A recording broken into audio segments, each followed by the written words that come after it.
Welcome to a very special episode of The Meantime. I know, there's an elephant in the room. Something this week is a little different from the other weeks. We're in a new spot. Welcome to my bedroom. This is my bedroom. I think it's pretty comfy. What do you think, Pat? I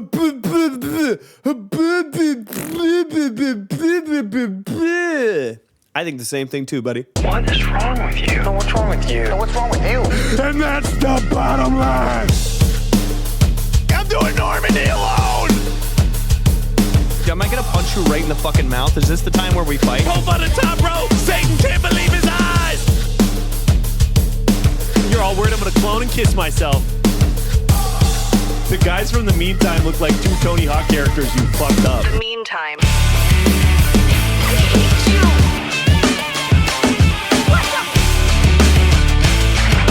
Why do you have to be so mean? First off, let me thank all of the patrons. We love you so much.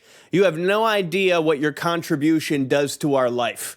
You make a lot of things possible for us. You make a career that we did not have or plan on having beforehand possible and functional. And we can't thank you enough for that. Thanks to everybody who is a certified meanie. And of course, thank you to the Mean Machina. Don't forget to tell them that you could get a blah, blah, blah, blah, the Patreon. Oh, you're right, Pat. You could join the Patreon at patreon.com/the meantime. You can get a whole extra hour of show there every single week. You can watch our episode of Time After Time. It's basically just The Meantime again on Patreon. We also have a weekly live stream that we're tuning into. I'm also starting to Twitch stream myself. I'm rocking up Mondays and Fridays at 2 p.m. Monday Night Raw, Friday Night SmackDown style. And you can catch me. I'm playing Mega Bonk. Recently been playing a lot of Mega Bonks. You can do that. You can catch me on the stream. Also join our Discord, discord.gg/the meantime. Hanging out in there always. And buy some merch at themeantimeshop.com. I think that gets all of our important stuff out of the way. What do you think, Pat? You are funnier than normal this week, buddy. I got to tell you. To prepare for this week's episode, this very special episode of The Meantime, I started my day by waking up, rolling out of bed, and rushing to grab Ralph's Sushi. I grabbed 6 pieces of salmon nigiri from Ralph's, from the sushi section at Ralph's, and it was super weird. I walk up, and I'm looking at the sushi. And I'm like, all right, which one do I want? Which one? There's the California rolls, there's the sushi rolls, there's the tuna rolls and stuff like that. And the guy across the counter started speaking Japanese to me.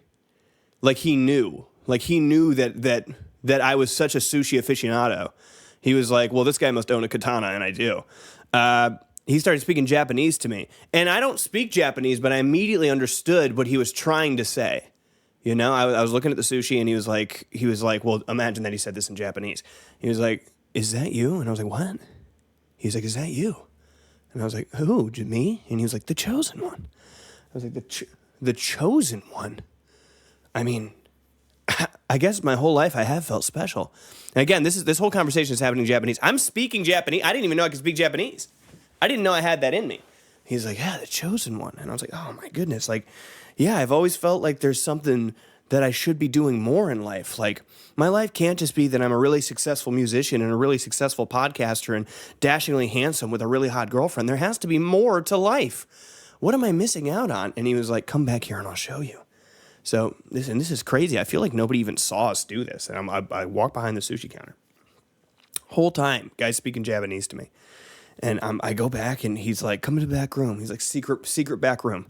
He pushes a panel on the wall, and we go back into a secret back room, and there's paper lanterns all around the room. This guy's white, by the way. This is not. I think that you were thinking that this man was Asian of some sort, probably Japanese. He's not. He was a Caucasian man. He looked like he was from Minnesota. And I walk into the thing, and I'm like, what now? And he was like, drop them. I said, what? He said, drop them. And I was like, oh my God, no, this is the worst has happened. Drop them. It's 8 a.m. I just rolled out of bed 15 minutes ago. I don't want to drop him. He's like, drop him. Fuck, okay. And I start undoing my pants. He's like, no. What are you doing? Words of wisdom. Drop him, chosen one. And I was like, oh, son of a bitch. And I go, okay. Well, I was like, listen, there's more fish in a river stream down a babbling brook than there are words of wisdom from a rich man, from a rich man's coin purse. And in that moment, he kicked me out of the room. He sold me the sushi for $11.49, and I waltzed back home. But that's how I prepared for this episode. Turns out there's nothing special about me. So yeah, I've been looking forward to doing this episode for a long time. I'm glad that we do have Pat here. Pat, say something for emotional support. But I've been waiting for a chance to let my individual podcasting skills shine, and I'm learning very quickly that I'm not Brittany Broski. It's really unfortunate. I'm nowhere near as funny as that person. I don't have the natural abilities that most of these other people have. In fact, I'm only funny when my donkey-faced friend is laughing at me. That's the only thing that makes me funny at all. As a matter of fact, the biggest clips that we have are not me being funny. It's me doing a Michael Jackson impression. Oh boy. You know what the irony is in doing a Michael Jackson impression and having that be like the most successful thing? I tried being a musician for like a decade, and I was almost there like so many times, and it never really super worked out for me. And then I started the podcast, and the only thing that works on the podcast is me doing a musical impression of a different artist. So don't say God's not real. He's real and he hates you. So yeah, I've been really excited to do an episode where it's just me and you, just me talking to the camera, and of course Pat in the background. Pat, one more thing. I agree. I did want to talk about one thing. I said earlier, I've been playing Mega Bonk. I've been playing a lot of Mega Bonk. If you guys don't know what Mega Bonk is, it's this indie game that just came out. You're a little fella, and you're going through a level, and you're collecting weapons and upgrades and stuff, and you're killing people, little skeletons and goblins and slimes and stuff. And it's super fun. It's super addicting. But I started playing it, and the minute I start playing it, I start getting TikTok videos because everyone knows what you're doing at all times, and the government's watching you. And that fun joke we had about having an FBI agent is true. And my FBI agent was like, okay, well, he likes Mega Bonk. Let's put it in his algorithm. And now I'm getting videos on TikTok that are like, are you playing Mega Bonk but can't get the amount of kills that everybody else is getting? And then it shows a video of somebody getting like 500,000 kills in like 6 seconds or some bullshit like that. And I'm like, yeah, I get like a couple hundred. I don't really understand. Here are 7 things you're doing wrong. Here's how to optimize your build. And I get like 7 swipes through the thing, and I'm every other video is like, how to take your Mega Bonk playing to the next level. And I'm like, can I play the game, please? Like, sometimes I feel like we optimize the fun out of playing games. Does anyone else feel that way? I feel like sometimes we optimize, like for example, my roommate Reese. He is like the worst video game player of all time. He plays Elden Ring for the first time. He boots it up. We're on the splash screen. It's like, bah, Elden Ring. And then there's like opening cutscene. It's like, rise ye tarnished. And there's like this whole, it's very cinematic. I look over at Reese going like, oh my God, this looks good. Reese is down looking at a walkthrough for the first boss. Reese is looking at his phone for a walkthrough for the first boss and how to get the best weapon in the game as early as possible. And I'm like, what? You haven't even took a step. You haven't built your character yet. You haven't chosen your class. You don't even know what this game is. You're looking up a walkthrough and a guide for it. You know?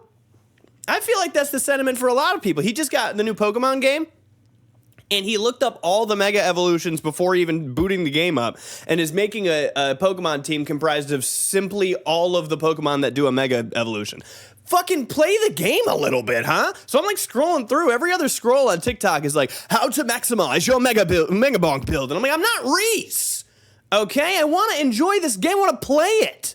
You know? Same deal. He was playing Ghost of Yote, and he's like, I looked up all of the cosmetics, and I'm looking to try to find the coolest one. I'm like, you're not finding anything. You just let that guy tell you where it is. Matter of fact, why don't you just let somebody else play the game? Go watch like a Let's Play or something. You know, if you don't want to play it, why don't you just watch somebody else play it? Do a 100% walkthrough. Know what I'm saying? We were playing Silk Song together. It was pretty much the same thing. We both started playing Silk Song. We're both like, this game is really super hard. And then he's like, oh, but I watched a video on where to get this, this, and this, and how to unlock this area and go to the next thing. And I'm like, hey, man, you're supposed to discover that, you know? So I killed him. I killed him with a brick this morning. I got a brick on the ground, and I fucking bashed his fucking skull in with a brick. Maybe that's why the guy at Ralph's thought I was the chosen one. Who knows? Yeah, this is going to be a really interesting episode because I don't know how to just be funny without Pat prompting me to be funny. I'm conversationally funny, and I'm talking to myself. Pat, would you set me up for something? Digimon. This is going to be an interesting episode. I've had an interesting day so far. I really did roll out of bed and head down to grab sushi from the store. It's the first, like, before I had any sort of caffeine in my body, there was like a quarter pound of fish in me. There was a quarter pound of raw fish in my guts before I even took a sip of any sort of caffeine or coffee or anything. Or water. I haven't had water yet today. I only have raw fish, some like poorly seasoned rice, and a way too icy beverage of a basic white girl variety, and I haven't drank any water. And in fact, I took all the ice out of the drink that I was doing. So like there's all that ice is out the window. But I've had a weird day because I think yesterday was super weird. Yesterday I like had to go source all this stuff. I went and got the cameras and the lighting. I had to figure out how to record this. How am I going to record this? You know, it's a different thing. And I would normally just go to idobi Studios, but you guys know that they were destroyed in an air raid. So can't go back to idobi Studios for a while they rebuild. They genuinely got drone striked from China, which is insane. I don't know why there's not getting more news coverage. China did a drone strike on just idobi Studios just to ruin my life specifically. Pat's doing fine. Look at him. Look at him go. He didn't know. He didn't know anything. Look at those eyes. Those eyes don't know hardship or grief. Those are the glazed over. He's got fish eyes. He's got the same eyes sharks got. Poor guy.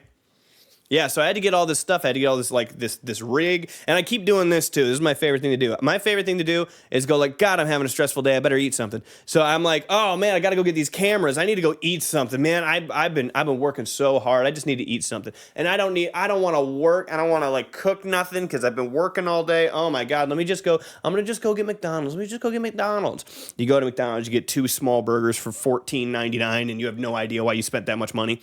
You come back home and you eat the burgers. You're like, all right, now time to go source lighting. And you go to Pat's house and go to his garage and fish out all his lighting. And you come back home and you didn't get the right stand. You go back and you go get the right stand for stuff, but the power supply isn't the right power supply, so you got to go find the right power supply. You come back home and you're like, boy, am I pooped. You know what I could use is 2 small burgers from McDonald's because I don't want to cook. I can't cook. I've been working so hard and I worked up an appetite. It's been like 45 minutes since the first 2 burgers that you ate, and you go to McDonald's and eat the same 2 burgers, and you go through the drive-thru and it's been 45 minutes, so the person who served you the first time has not finished their shift yet, and they're like, oh, deja vu. They think it's a glitch in the Matrix. No, it's just me being a fat ass. I'm being hungry as fuck. It's me making excuses to eat that same McDouble with just cheese and ketchup on it. That's a new thing I've been doing. I've been doing nostalgia food. I've been ordering things like I used to order them when I was like 12. When I go to the McDonald's, I get a McDouble with just cheese and ketchup because I was scared to try onions. Dude, I moved to Los Angeles in 2017. There was a guy that moved me out here. He was my manager at the time. And he flew me out. I was talking to like record labels and stuff. And he flew me out to go talk to the record labels and like prep me for all the stuff. And he was like, do you like food? And I said, yeah, I'm a foodie. Excuse me? I said, yeah, I'm a foodie. I was born and raised in the smallest town you've never heard of. And I moved to what I thought the big city was, which was Toledo, Ohio. You know what I mean? And then I went from Toledo, Ohio to Los Angeles and told this dude, this music manager, that I was a foodie. And then we went to In-N-Out, and he tried to get me the regular In-N-Out burgers. Like, oh, I don't like tomatoes, and I don't like onions, and I don't like pickles, and I don't like mustard. Can they just do cheese and ketchup? I told homeboy, I was like, do they have ketchup at In-N-Out? I was like, actually, I'm not. Well, I am a foodie. What a foodie meant to me was that I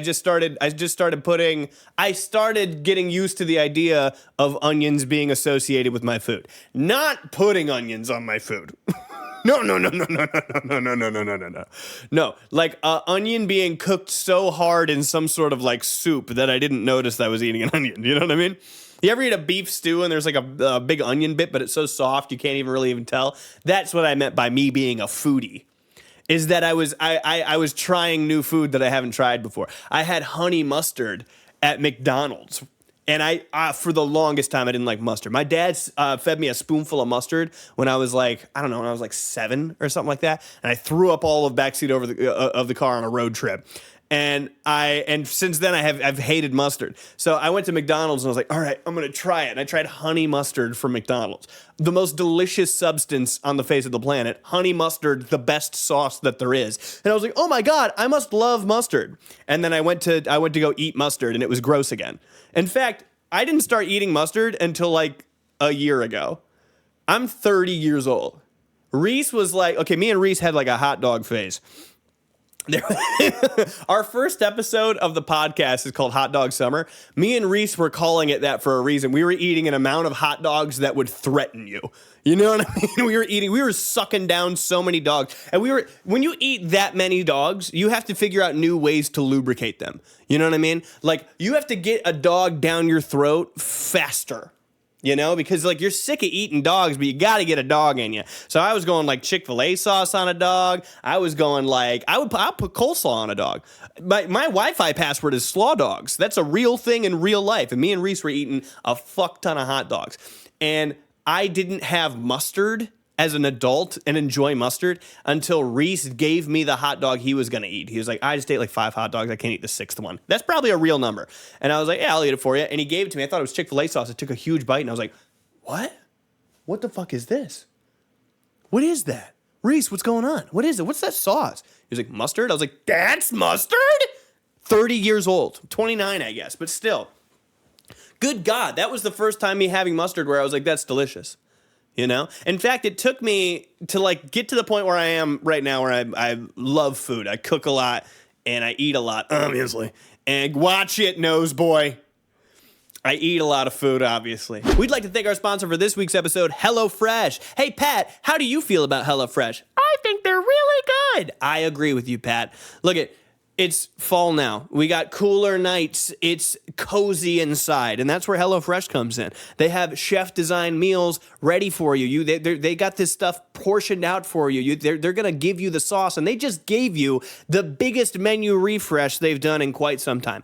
I think HelloFresh is like possibly the best service I've ever signed up for. Getting a box every once in a while that comes with dinners that you don't have to worry about, you don't have to go to the store for. You can skip the lines, you can skip the hard work of like Googling recipes. They have them right there for you. It's really easy to do. And their times that they estimate are very accurate. So if a recipe says, hey, this is going to take 40 minutes, 40 minutes later, dinner will be done.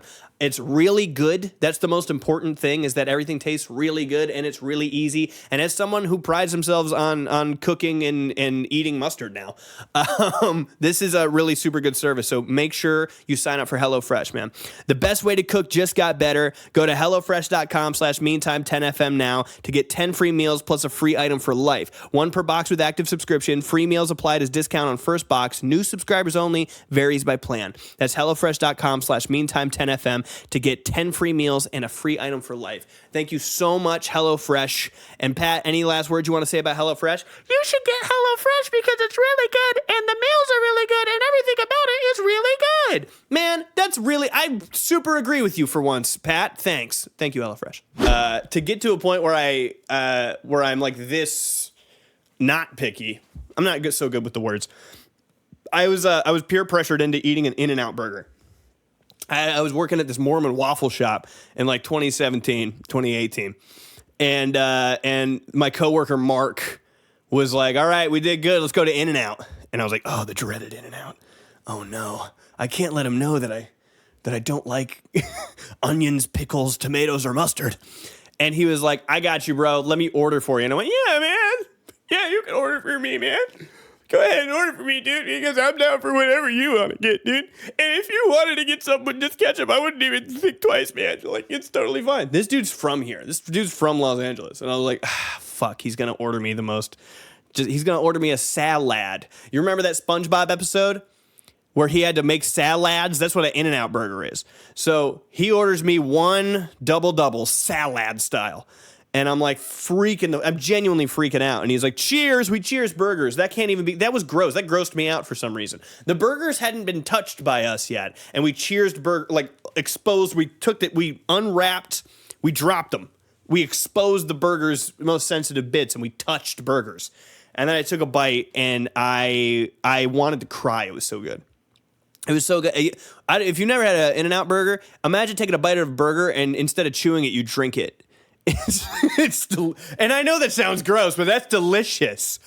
It's so good. The tomato is nice and fresh. You get the tomato juice. You get a little pickle juice. Stop it. The burger is nice and fresh. Everything is and it's like a little bit. It's not so greasy because everything is so fresh, but it's a little bit greasy. So you take a bite and you get a hit of a. You don't really even need to grab the Coke with the burger. Because you take a bite, you do 2 chews, and you are gulping moisture. There's liquid going down. You're drinking fluid right now. It's oozing. The burger is oozing fluid. It is weeping into your mouth, and you are salivating as well. That's half of it. Half of it is your own spit. I'm grossing myself out now. Whew. I don't know if that's some stuff that Pat would eat. Pat, what would you eat? Probably like some dino chicken nuggets and like some chicken tenders and some McDonald's chicken nuggets. I get it. You like chicken nuggies. He's a big chicken nuggies guy. We've been to places before, me and Pat, where it's been like chicken nuggies are not on the menu. And Pat's reaction genuinely is to stamp his feet and cross his arms and with his nose, which is huge because his nose is so big. He's got such a big nose that when he harumphs, like the napkins on the table blow away, And that's I've tried to open his eyes, but I can't imagine what life is like for him because he's got to see over that big fucking honker he's got. But listen, I digest. I'm just saying I used to be a picky guy and I'm not so picky anymore, and I'm open to eating new things. That's what I'm trying to say. I wish that Pat would get there. I think the biggest thing that's been an eye-opener for me is sushi lately. I've always been like a kind of a sushi fan, whatever. And I went, there's this sushi place on Ventura called Sushi Dan. Shout out Sushi Dan. And it's got the best sushi I've ever had in my entire life. And I go there so often, and they're so nice. And it's now like my favorite food. And every single time me and Pat are together in a room, I'm like, we should go to this motherfucker's allergic to fish. However, Pat does this thing where he says that he's allergic to stuff when he just doesn't like it. That's a very well documented thing that Pat does. Pat's always got a reason, like medically, for the stuff he just kind of doesn't enjoy. Like I believe he's got a shellfish allergy because he ruined one of my birthdays with his shellfish allergy. But I don't think I'll be like, hey man, you want to go get Indian food? He'd be like, I'm allergic to Indian food. What do you mean you're allergic to Indian food? What do you mean you're allergic to Indian food? What does that mean? Like, what specifically about Indian food are you allergic to? Like cardamom? Are you allergic to clove? What is it that you're allergic to? No, Indian food, man. You allergic to lamb? You're telling me that you're allergic to lamb biryani. That's what you're allergic to. You're allergic to lamb Rogan Josh. That's what you're allergic to. Indian food in the whole thing. I think his actual allergies that he says are shellfish, which might be real, peaches, which isn't real. He just doesn't like peaches. And then like sunflower seeds, which is an excuse to be like, oh, sometimes they put sunflower seed oil and stuff, and that's the reason why I can't eat it. And when it's really just like a salad. Like, oh yeah, sometimes they have sunflower seeds in salads, that's why I don't eat salads. I don't think so, man. We see through you now, especially because you're 30. Pat is on tour right now. Pat's supposed to be on tour. He's actually sitting in this chair right here. Pat, why aren't you on tour? I didn't wake up on time. I'm late to everything, and everything is done so hard and so stupid. I don't think that's a good enough reason for you to miss tour, man. That's your band. You know, those guys are out there counting on you. You have 17 people in Madison, Wisconsin that wanted to kind of see you tonight. And you're going to skimp out on the 17 people in Madison, Wisconsin? How dare you? Okay, where are we at? Son of a bitch! We're not even like halfway. All right, no, it's fine, guys. I can come up with more stuff to talk about. Look at me, I'm a motor mouth. I won't shut the fuck up. I can't stop, won't stop. You know what I mean? You know what I've been doing lately is watching rap battles. That's a thing I've been doing like kind of every single day. I would go to sleep watching rap battles. There's some listen. Some of these battle rappers are the smartest people of all time. Can I say that outright? I'm going to say that outright. Some of the people who do rap battles are smarter than scientists. Okay? They're smarter than professors at Harvard or Yale. They're genuinely more creative and smart than here. I'm gonna give you one. I'm gonna give you one real quick.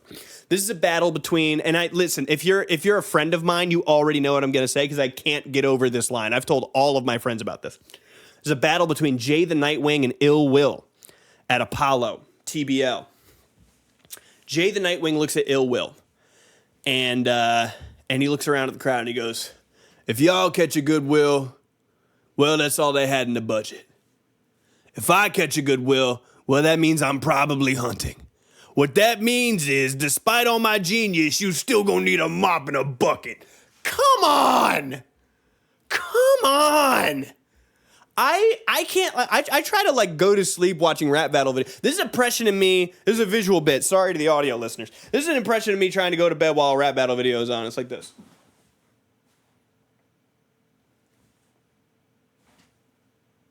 I wake up with stink face every like 30 seconds. The shit they say is crazy. There was another battle rapper. His name is Eunice. And he was battling Rum Nitty. Eunice is celibate. He's very proudly celibate. He's very proudly African. I think it's probably for religious purposes, if I had to guess. No one uses the word celibate unless they're talking about, like, you know, God. And Rum Nitty is considered to be one of the greatest battle rappers to ever touch the microphone. You know what I mean? And Rum Nitty was making a bunch of jabs at Eunice being a virgin. And Eunice catches the mic and he goes, oh, and there's another very important. Watching battle rap, you can't just watch it. You need to know all of the information. Rum Nitty is a Crip. And for those people who don't know, you are not supposed to call a Crip a crab. Don't do it. It's not good. Don't do that. Eunice comes up to Rum Nitty and he goes, "You had some lines about me being a virgin." Okay.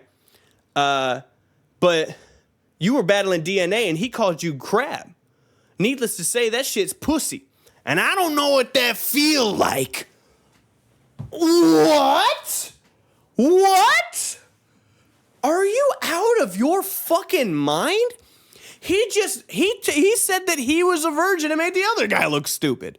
I can't imagine. I've been making up my own battle raps against Pat, but he won't participate because he's too kind-hearted. Oh, look at me, I'm Pat. I'm really nice all the time to everyone. Oh, how fun. Oh, what a fulfilling and joyous life you must have, you fucking dick. Look at you. Look at you sitting there with your big stupid face and your big dumb nose, sitting in the chair and not going on tour, and you can't catch Not My Weekend on tour right now and go get tickets at notmyweekend.com and go find them on tour. You can't do that because Pat's right here looking all stupid in the chair. Look at him. Living his life with positivity. I can't stand it. I won't stand for it. All right? I'm morally objected to it. I'm against it. I won't subscribe to it. I'm a negative Nancy. That's me. That's what I like being. I actually started journaling because I'm not nice enough to myself. I started journaling and I was like, why am I so negative to myself? This is the shit I say to myself. Can I have a genuine moment? Can we have a genuine moment on this podcast, please? This is the type of stuff when I wake up and I roll out of bed and I fill my stomach with 6 quarter pounds of salmon nigiri, and I come back home and I look at myself in the mirror and I go, "Hey man, you were sexier yesterday."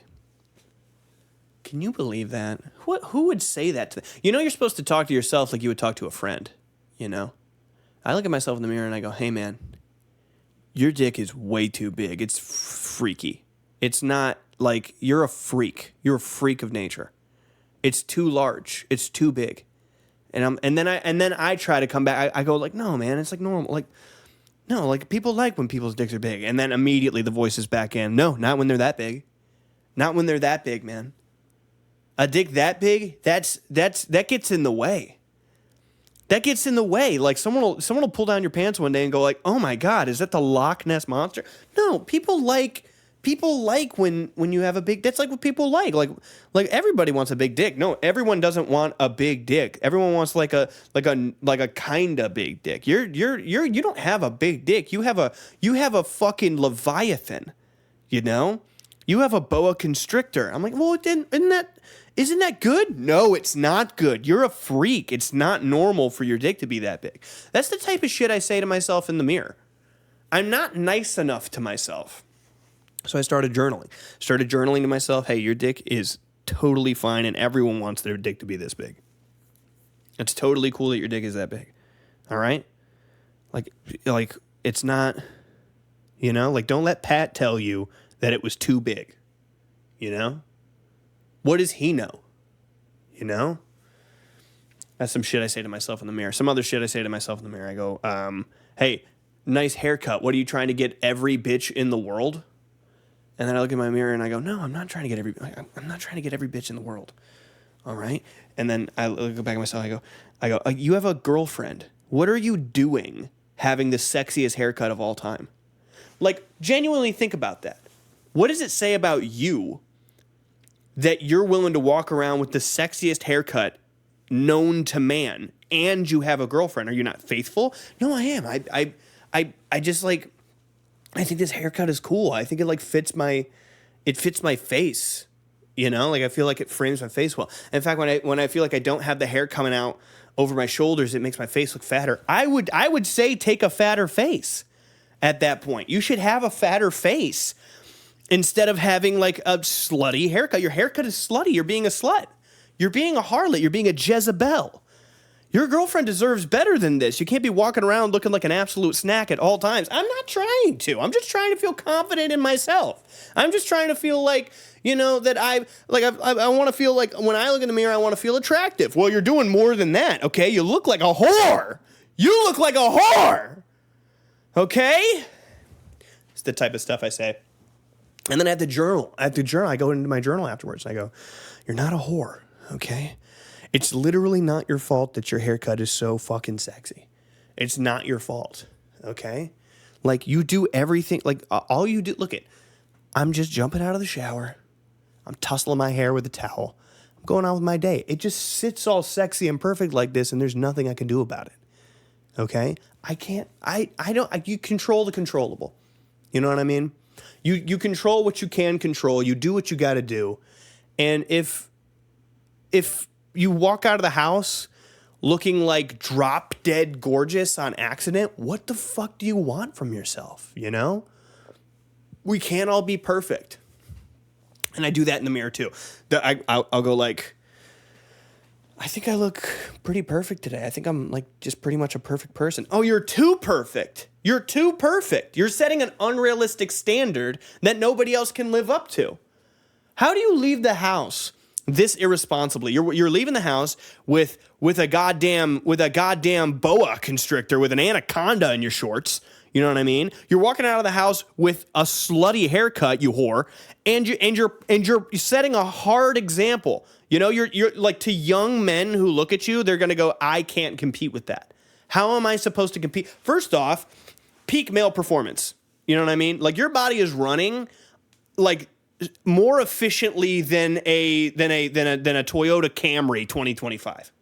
You know, your body is intaking food like it's jet fuel. You should be able to fly with the amount of stuff you have in your body at all times. You know, you are running, your machine is running fucking warm.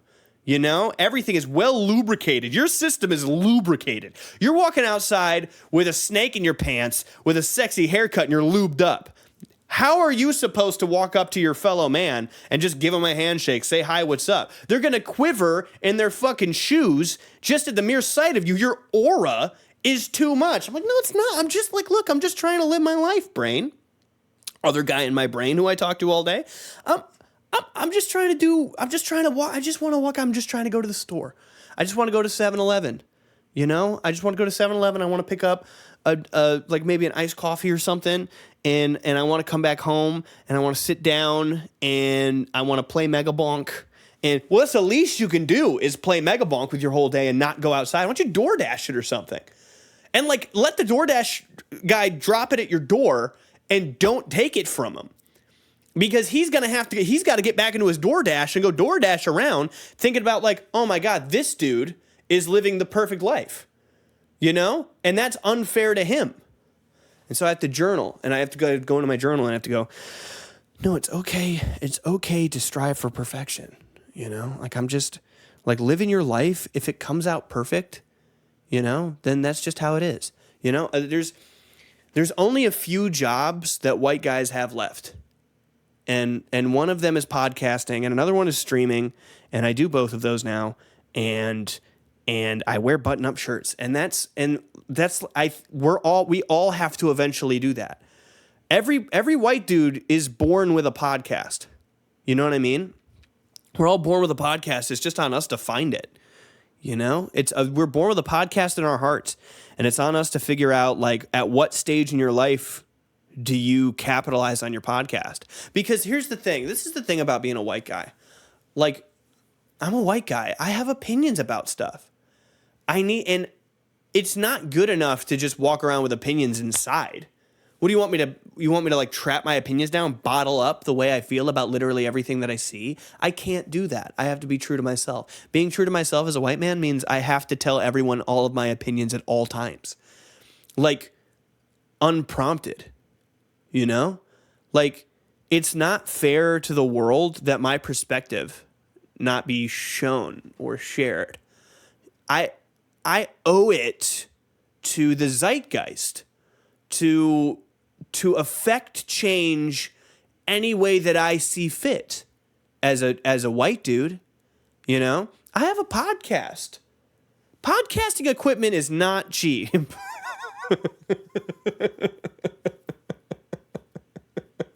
I earned this, okay? I have a microphone not only in front of my face, but in my heart. You know, I have a camera not only pointed at my face right now, but in my soul. Okay? I have an hour-long broadcast ready to go at any given moment. Okay? Look at it. I can't help it. I input things. You can't help but notice stuff. You know what I mean? Like, I remember when I was a kid, I didn't know any better. I said something like, hey, man, I just can't. Sorry. I have cousins, okay? I have black cousins. And I was like, why do you guys have so much lotion? You know, I can't help but to notice things. I notice stuff, all right? And then I put my opinion out into the world. What do you mean you're ashy? Can I get ashy? No? Okay, well, that's interesting. And then as a white guy, I don't like that I can't get something, so I've been spending my life trying to get ashy. I don't know how to do it. I wish I could. I think if how do you feel about what we're talking about right now, Pat? Please stop. Please don't talk about this anymore. Please change the subject, please. I don't think I will. No, I should. You know, when Pat starts heating up, the temperature, the blood starts to boil. I really am at Pat's mercy for whatever we talk about on the show. I know that you guys think that the standard op is that I get in there, I say a bunch of funny shit, it makes Pat laugh, and then the show ends. It's not true. I get in there, and first off, Pat has to be the first one to go in.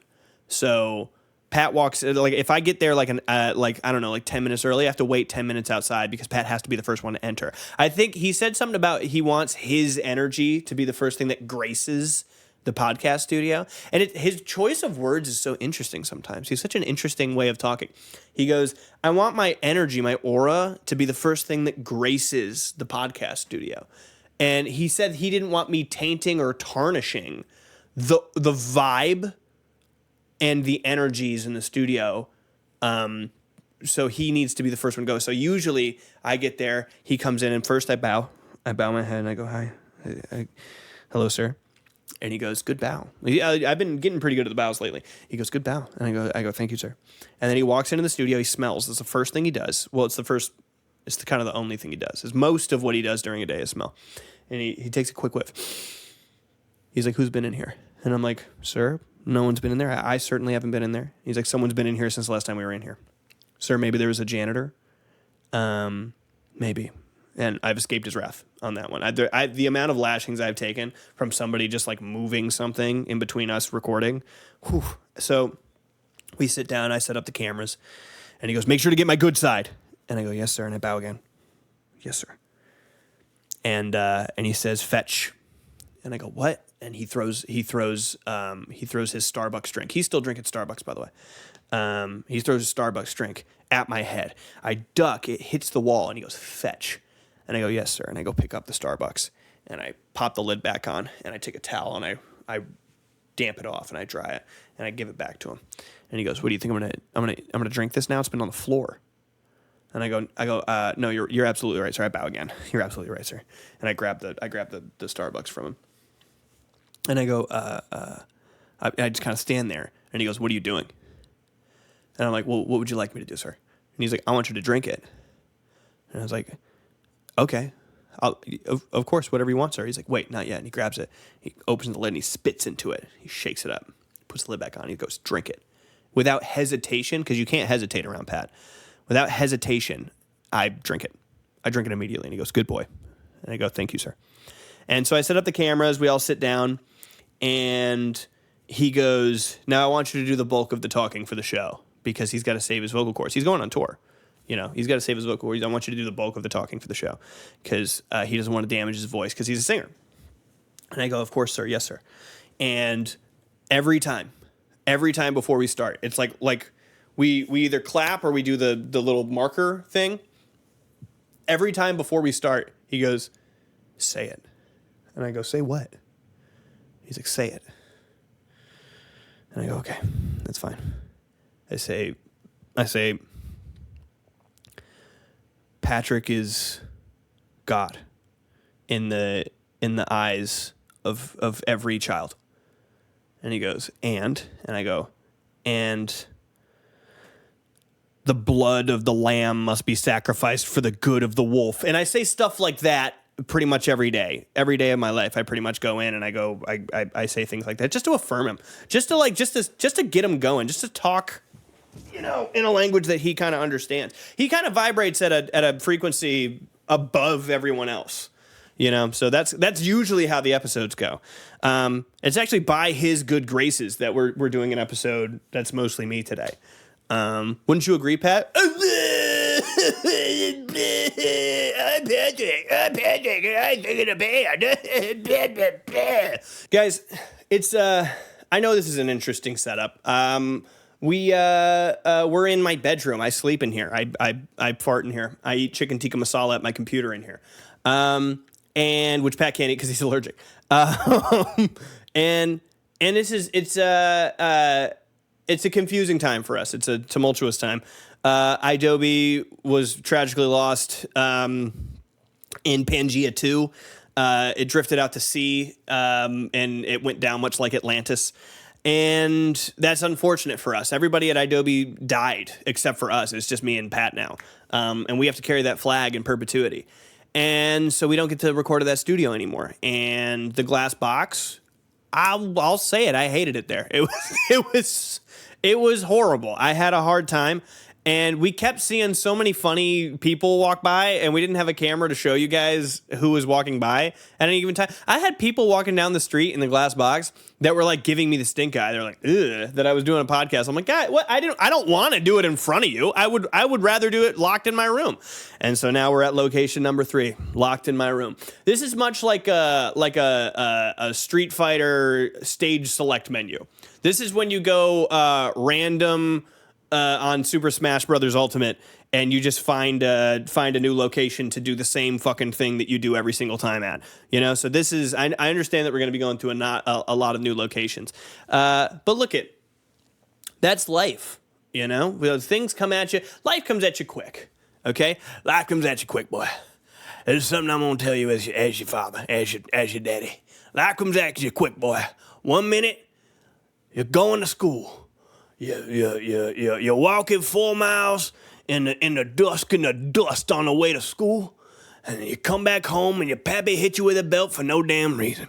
And you gotta go out and you gotta get the moonshine. You gotta bring the moonshine back into your daddy. And your daddy hits you with the belt regardless. Why am I'm doing Krusty Roads again? I'm doing this Krusty Roads round 2. This is Krusty Roads origin story, baby. 1 minute, life comes at you fast, daddy. 1 minute, you're walking your ass to school, 4 miles in one direction, boy. The next minute you come home, Ric Flair, your daddy hitting you with the belt for not getting the moonshine on time, daddy. And then you get funky like a monkey in your bedroom and you get caught getting it funky like a monkey and your dad hits you with the belt one more time. And that gives you the fire to compete in the ring. And this Saturday, Ric Flair, life comes at you fast. I'm just saying that you got to roll with the punches a little bit. You know, 1 minute you're in a studio, you're sneezing like a German. Next minute, you're in your bedroom because your co-host decided that he wanted to tour during the hardest months of the year. Everyone knows that October and November for podcasting is crucial. This is when people start shutting themselves in. This is when people start closing the doors to the outside world. Imagine if you lived in Madison, Wisconsin, and you're one of the 17 people that want to go see Not My Weekend on tour. It's starting to get cold out there. You know, you're starting to turn the heater on. You're starting to eat a lot more soup. Huh? Eat a lot more soup, drink a lot more tea, hot cocoa even. It's starting to get chilly out. You're putting a couple more layers on. Sun goes down a little earlier in the day. You know what I mean? Leaves get crunchy. Things start to get cozy. You're sitting in your room. You want something to listen to. Welcome to the meantime. You know what I mean? Maybe you're going to the gym. Maybe you're trying to keep, summer bodies are made in the winter. You go into the gym. Get on the stair stepper. You need something to distract yourself. Welcome to the meantime. Maybe you're on a long road trip. It's winter. You're moving south like a migrating bird. And you're driving in your big van with your buddies, and you pass down to some warmer territory, and you need some stuff to pass the time on the road. Welcome to the meantime. That's what we do, you know. But Pat's got a higher calling. I tell you what, he's going out on the road and he's providing pop punk music to a bunch of cities who just saw a pop punk band go through there. You know? and that's what's going on. I know I talk a lot of shit. Let me break the huddle here. It's actually harder to jab at Pat while he's not here. Not My Weekend's a very good band.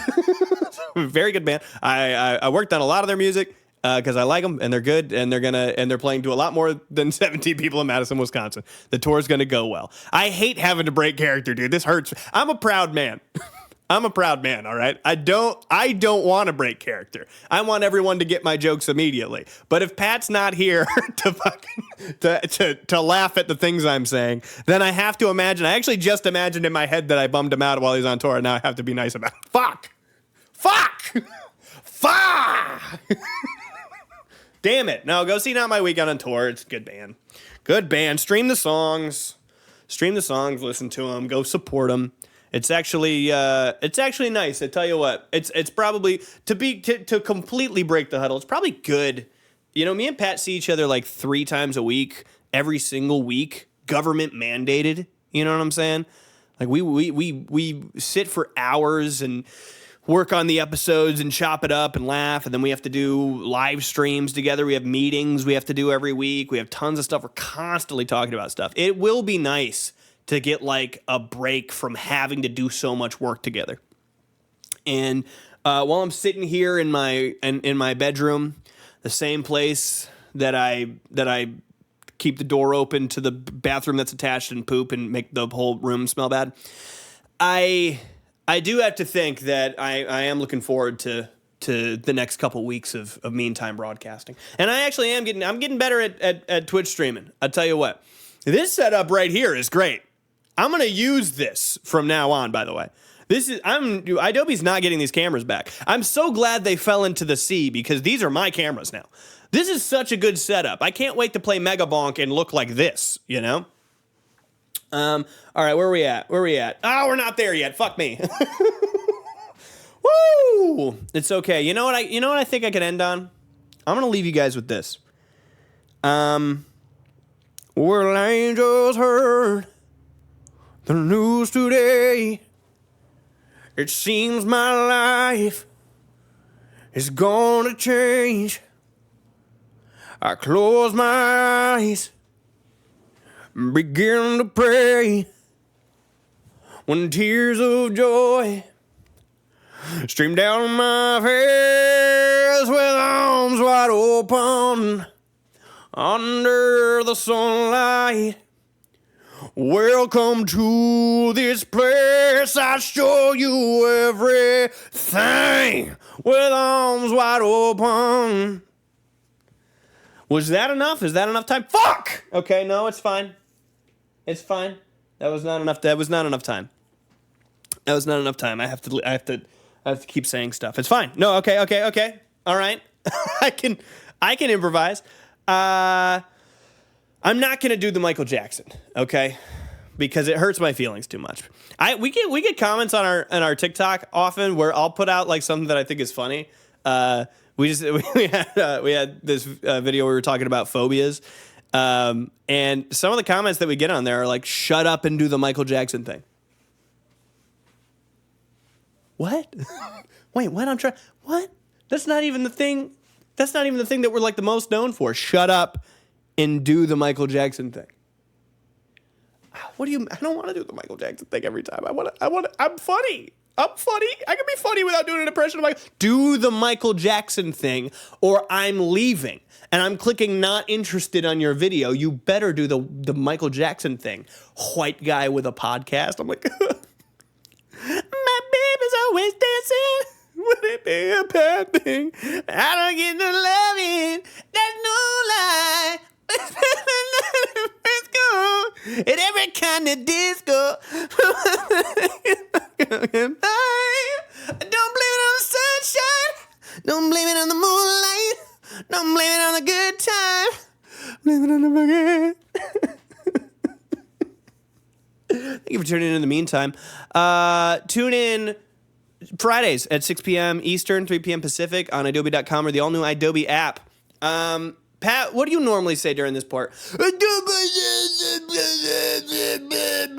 That's right. He normally says, give us 5 stars on Apple Podcasts, give us 5 stars on Spotify, subscribe to this here YouTube channel. Go watch Not My Weekend on Tour, stream their new song, Hung Over You. They have a new song with their friends in Diva Bleach as well. He usually says listen to Rat Park, but I don't have stuff coming out until spring of 2026, so you can kind of just focus on the Not My Weekend stuff. Join the Patreon, patreon.com/themeantime. Join the Discord, discord.gg/themeantime. Buy some merch at themeantimeshop.com. Buy some cards at themeantimecardshop.com, and we love you so much. Any final words you want to say, Pat? Nothing? Okay, all right. See you later.